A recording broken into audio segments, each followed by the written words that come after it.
The Grand Hall of the Galactic Coalition buzzed with nervous energy. I, Commander Vrex Talon, stood in silent observation as representatives from 17 star systems argued over what should have been the simplest decision in our collective history. "They are primitives," shouted Ambassador Plex of the Andorian Confederation, his purple scales flaring in agitation. "They have barely left their home planet. Their fastest vessels would take decades to reach even their closest neighboring star." High Chancellor Zorith tapped her ceremonial staff against the crystallized floor. "Order, please. Commander Talon has requested to address the Council regarding Earth." I stepped forward, my forearms clasped respectfully behind my back. The crowd hushed. After all, I wasn't just any military advisor. I was the only coalition officer who had personally observed humans up close. "Distinguished representatives," I began, my voice deliberately measured. "I stand before you today with a warning that may save our civilization. Do not, under any circumstances, attack Earth or its colonies." A wave of laughter rippled through the assembly. "Oh, spare us your dramatics, Commander." Ambassador Jex of the Tyrosian Empire sneered, his bulbous eyes narrowing. "Their weapons are laughably primitive. Their entire military strategy revolves around killing other humans. They haven't even unified their planet." I smiled thinly. That's precisely what makes them dangerous. The laughter died down as I activated the holographic display. Images of human history flickered to life. Their wars, their weapons, their seemingly endless capacity for both destruction and innovation. Humans don't just fight wars. They obsess over them. They study them. They romanticize them. When humans aren't fighting, they're thinking about fighting, preparing for fighting, or creating entertainment about fighting. Chancellor Zorith leaned forward. "Commander, with respect, many species have violent pasts. Not like this," he countered.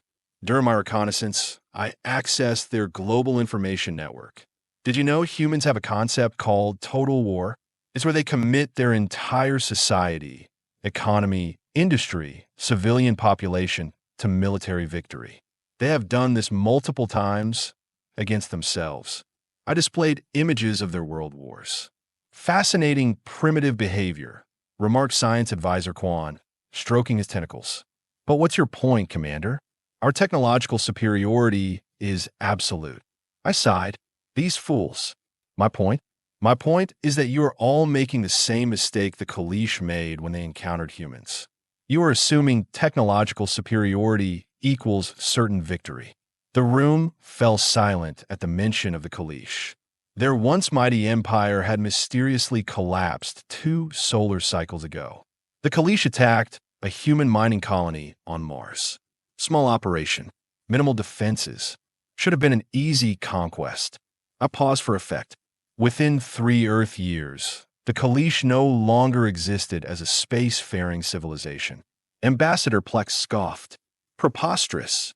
The Kaleesh had faster-than-light travel, planet-cracking weapons, shielding technology centuries beyond human capability. And yet," I said, pulling up the classified reports, "they lost. Not just lost, they were systematically hunted to extinction as a power. The humans didn't stop at defending Mars. They tracked down every Kaleesh ship, every base, every colony." I projected the timeline of the Kaleesh-human war. The first month, humans were outmatched, as expected, but then they adapted. They didn't fight like we do, with honor or protocol. They were creative. They used their mining equipment to create weapons. They reverse-engineered captured Kaleesh technology with frightening speed. And they never, ever stopped. Admiral Drek, a grizzled veteran of 3 interstellar conflicts, raised his armored hand. "Even accepting this account, Commander, you are telling us that one human colony defeated the entire Kaleesh Empire? No. Incorrecta. One human colony motivated the rest of humanity. That's what you are all missing. Humans aren't a unified species, but attack one group of them? Suddenly they are. Their nations, normally competitors, pooled resources. Scientists shared breakthroughs freely. Their entire manufacturing capacity shifted overnight. I brought up footage I'd personally recorded during my covert mission, a human military ceremony honoring the Mars Defense Force. Listen to this speech from their leader. The room fell silent as the human president's voice rang out. We will not forget. We will not forgive. As long as one human draws breath, we will hunt those who sought our extinction to the far corners of the galaxy. I switched off the recording. They meant every word. The last Kaleesh stronghold fell when humans literally strapped FTL drives to asteroids and accelerated them to relativistic speeds. Do you know what humans call this tactic? They call it the cheap option. The council chamber erupted into chaotic debate. Some representatives appeared shaken, while others remained skeptical. Grand Admiral Oxen, Supreme Commander of our military forces, silenced the room with a thunderous slam of his gauntlet. Commander Talon, are you seriously suggesting we fear a species that hasn't even colonized its own system yet? Yes, I replied simply, because humans don't think like us. When we go to war, we seek victory. When humans go to war, they seek the complete elimination of the threat. Forever, I displayed the last piece of evidence, intercepted communications from Earth's military command. After defeating the Kaleesh, humans didn't celebrate long. Instead, they accelerated their space program. They built warships. They established defensive platforms throughout their system. And they started sending out long-range scouts, looking for the rest of us. Chancellor Zorth's expression had grown grave. They believe there are more threats. Precisely, I nodded. Humans assume that the galaxy is hostile, and they are preparing accordingly. They took technology from the Kaleesh they couldn't possibly understand, and within years, they built their own versions. Their first interstellar warship launches next month. Ambassador Jex waved dismissively. So what? One ship. We have thousands. You still don't understand? I said, exasperated. It's not about their current capabilities. It's about their potential, their adaptability, their sheer, relentless determination. I pulled up my final exhibit, a children's entertainment program from Earth. The animated characters were fighting against alien invaders. This is how they train their young, through stories about defeating technologically superior alien threats. Their fiction is filled with scenarios where they are outgunned, but prevail through tenacity and unexpected tactics. They literally rehearse for our invasion in their imagination. High General Vrex of the Quasar Legion growled, "This is absurd. You have been bewitched by these creatures, Commander. I have reviewed their military capabilities myself. They are divided, technologically backward. I could conquer their planet with 3 battle cruisers. You could win the first battle," I agreed. "Perhaps even the second. But humans don't measure victory in battles. They measure it in wars. And they are perfectly willing to lose 1,000 battles to win 1 war." I displayed the final image, surveillance footage of a human military training exercise. During my observation, I witnessed their elite soldiers performing something called blood chits. It's a promise they make to each other. If one is captured by an enemy, the others will come for them, no matter how long it takes, no matter the cost. I looked around the chamber. Now, imagine that mentality, but for an entire species. That's what you are proposing to fight. Chancellor Zorth cleared her throat. "Commander Talon, your warning is noted. But the decision to acquire Earth's resources has already been approved by the Coalition Senate. The invasion fleet departs next cycle." I closed my eyes briefly, resignation washing over me. Then we are doomed. Such drama. Jex laughed. "Perhaps you should write fiction instead of military reports." I stared directly at him.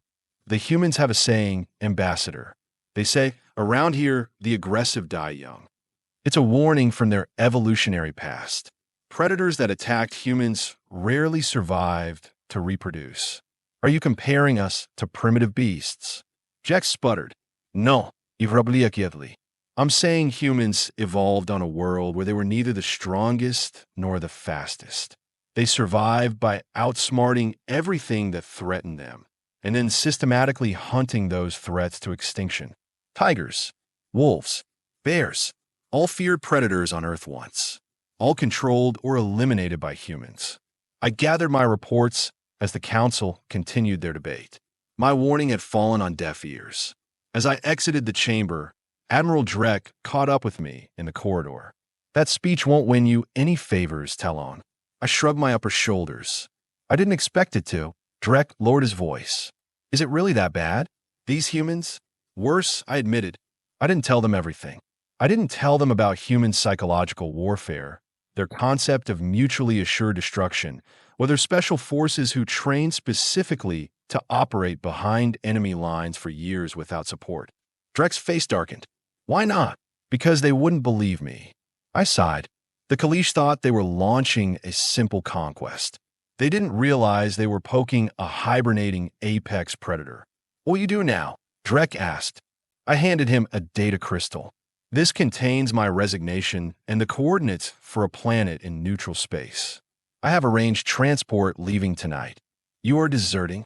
Drek looked shocked. I am surviving. He corrected. When humanity traces the attack back to the Coalition, and they will, I don't want to be anywhere in their path. Drek studied me carefully. You truly believe they could defeat us? The mightiest military force the galaxy has ever known. I believe that once humanity unifies against a common threat, they won't stop until that threat is eliminated. Not contained, not defeated, eliminated. I started walking away. The Coalition is about to learn what the Kaleesh learned too late. Humans don't just fight wars, Admiral. They end them. As I boarded my transport that night, I watched the Coalition invasion fleet preparing for departure. Magnificent ships, thousands of them, crewed by the finest warriors in the galaxy, all about to embark on what they thought would be an easy conquest that I almost pitied them. The human internet was filled with stories they told themselves, fantasies about humanity triumphing against overwhelming odds. The Coalition leadership had dismissed these as primitive entertainment. I knew better. These weren't just stories. They were rehearsals as my ship broke orbit. I gazed back at the glittering capital world one last time. I wondered how long it would stand after they provoked humanity. I wondered if anything would remain when the humans were finally satisfied that the threat was truly gone. The Kaleesh had attacked one human colony. In return, humans had eradicated their entire civilization. What would humanity do when the Coalition attacked their homeworld? I shuddered at the thought as my ship jumped to hyperspace. Some questions, I decided, were better left unanswered, and some warnings were destined to be ignored 0.5 planetary rotations later. I watched the Coalition's glorious conquest unfold from my hideout on Tarsus 4, a backwater trading post beyond Coalition space. The cantina was filled with refugees, smugglers, and others who preferred to keep their distance from galactic politics. Perfect for someone who wanted to disappear. Another round, Commander? Asked Krill, the six-armed bartender who knew better than to use my real name, but couldn't resist the honorific.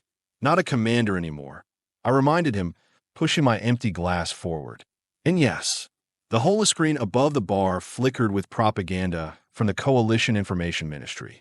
Grand Admiral Oxen stood triumphantly on a podium, announcing the successful first phase of what they were calling the Earth Pacification Campaign. I snorted into my drink. Pacification. As if humans could ever be pacified. Our forces have secured the orbital defenses of Earth and established control over their lunar colony, Loxon proclaimed, his medals gleaming under the camera lights. The primitive human governments have been given 24 hours to surrender unconditionally or face orbital bombardment. The patrons around me cheered. Everyone loves a winner, especially when the alternative is considering what happens next. You don't seem impressed, remarked a gravelly voice beside me. I turned to find a Vandurian trader, his scaly face twisted into what passed for curiosity among his kind. They haven't won anything yet, I replied, gesturing toward the screen. They have only awakened something terrible. The Vandurian laughed, a sound like rocks in a grinder. Those humans? I have traded with them. Soft creatures. No natural defenses. Not even a proper exoskeleton. Keep watching, I murmured. You will see. 3 days later, it began. The Coalition propaganda feeds suddenly went quiet. Rumors spread through the cantina. Communication difficulties, technical issues, nothing to worry about. But I knew better. When the feeds returned, The tone had changed dramatically. Gone was the triumphant Grand Admiral. Instead, a junior communications officer read prepared statements, assuring everyone that minor setbacks were being addressed. Didn't expect that, did they? I said to no one in particular as the news reported the destruction of a coalition dreadnought. Humans call it asymmetric warfare. When you can't match your enemy's strength, you find their weaknesses instead. The Vandurian trader had become a regular companion, fascinated by my insights. But how could they destroy our most powerful warship? Their weapons are primitive. Did you notice they didn't say how it was destroyed? I pointed out. 10 credits says the humans didn't use weapons at all. They probably used their own civilian spacecraft, loaded with mining explosives, and rammed it at high velocity. Suicide attacks? That's barbaric. That's desperation, I corrected. And humans at their most dangerous are always desperate. Within 2 weeks, the coalition's minor setbacks had become a full-blown crisis. The invasion fleet, designed for quick planetary conquest, found itself fighting a war on 1,000 fronts. Earth's nations, previously at odds with each other, had united with terrifying speed.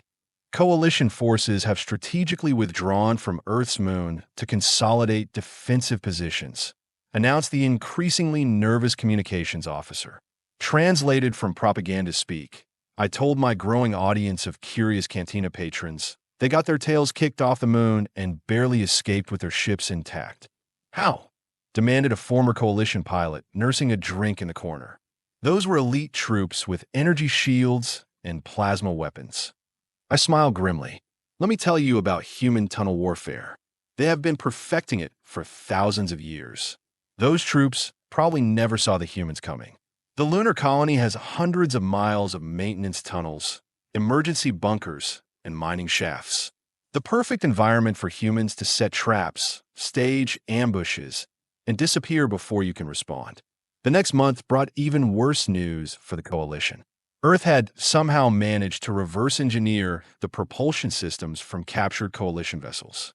Their first crewed, FTL-capable warships were already harassing coalition supply lines. Impossible, sputtered the pilot.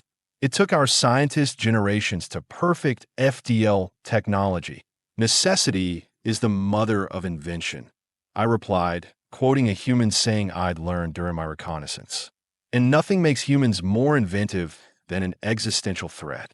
By the 6th month, the Earth pacification campaign had been quietly renamed the Human Containment Operation.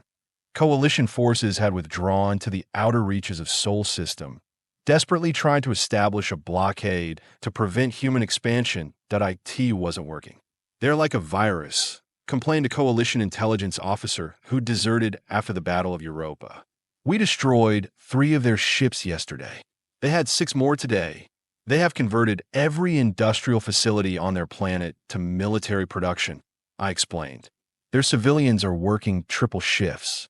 Their scientists are sharing breakthroughs instantly across their global network. But we are still technologically superior. For now, I agreed. But they are learning, adapting. Every coalition ship they capture is a treasure trove of technology they can reverse engineer. Every battle teaches them how to fight better. By the end of the first year, the Coalition Council had declared a state of emergency. The humans had broken through the Sol blockade and were now targeting coalition outposts in neighboring systems. This isn't a war anymore. I overheard a coalition general whispering to his aide in a dark corner of the cantina. It's an extermination campaign. They're not trying to defeat us. They are hunting us. I couldn't resist. I tried to warn the council, I said, approaching their table. I told them this would happen. The general's eyes widened in recognition. Commander Talon, you are supposed to be dead. I'm supposed to be a lot of things, I replied, sitting uninvited. What I am is the only person who saw this coming. The general leaned forward urgently. The coalition is considering negotiation. We need someone who understands the humans. I laughed bitterly. You still don't get it. The time for negotiation was before you attacked their homeworld. Now, they won't stop until they are certain you will never threaten them again. But we have offered reparations, technological exchange, even territory. Humans don't want your territory. I explained patiently. They want security. Permanent sécurité. And after what you did, the only security they will accept is knowing the Coalition can never harm them again. 18 months into the war, the Coalition capital world fell. Not to a massive human fleet, as everyone expected, but to a small group of human special forces who infiltrated the planetary defense grid and turned it against the very world it was meant to protect. The Coalition, the mightiest empire the galaxy had ever known, had been broken in less than 2 years by a species that had barely achieved spaceflight. You knew, the Vandurian accused me as we watched Coalition leadership surrendering on the holoscreen. You knew this would happen. I tried to tell them. I said quietly, humans don't fight like other species. They don't seek victory. They seek survival. And to ensure their survival, they will do whatever it takes to remove any threat completely.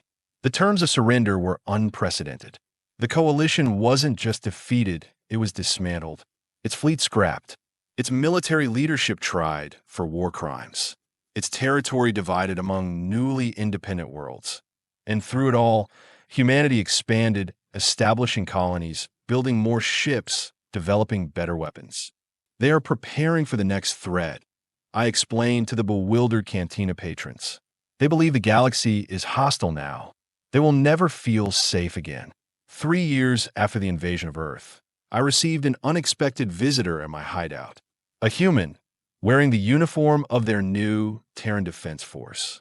Commander Vrex Talon, the human asked, extending a hand in their traditional greeting gesture. Just Vrex now, I replied cautiously, ignoring the outstretched hand. What do you want? To offer you a job, the human said, sitting across from me. We have reviewed the Coalition records. You tried to prevent the war. Fat lot of good it did, I muttered. On the contrary, the human smiled. Your intelligence was extremely valuable. You understood us better than your own people did. Not hard. The Coalition was arrogant. And now they are gone. The human said matter-of-factly. We need advisors, Vrex. People who understand how the galaxy works, how a different species think.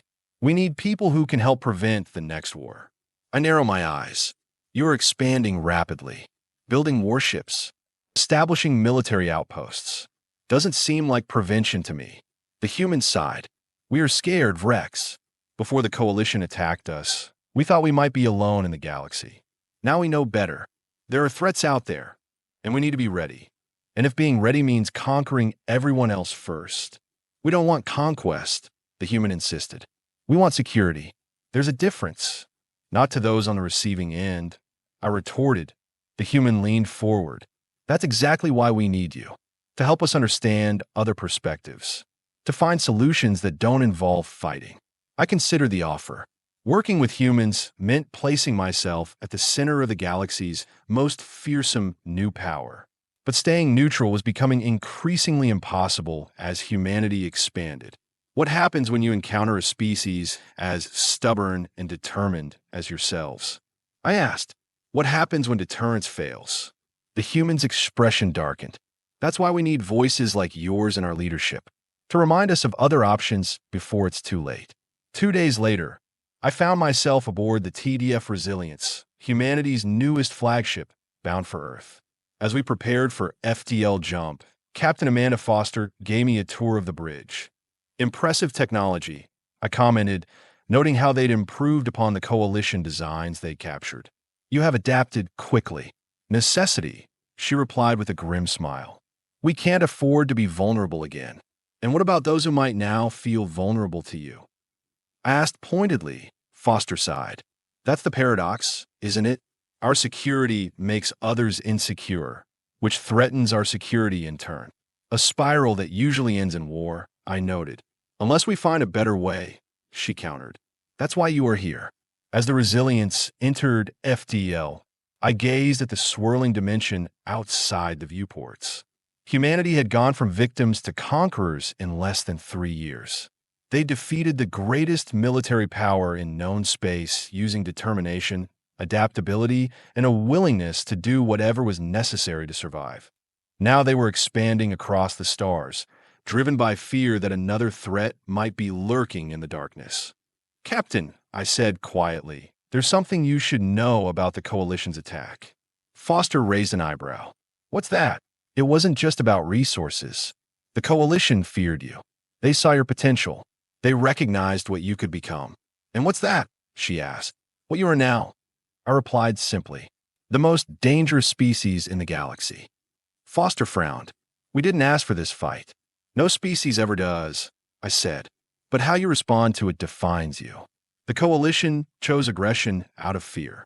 Don't make the same mistake. As we approached Earth, I gazed upon humanity's homeworld for the first time since my covert mission years ago. It had changed. Orbital defense platforms, shipyards, military installations, all the hallmarks of a species preparing for war. You know what the most frightening thing about humans is? I mused to Foster as we prepared to dock. Our determination, she guessed. Our adaptability, your imagination, I corrected. You can envision horrors that don't exist yet and prepare for them as if they were real.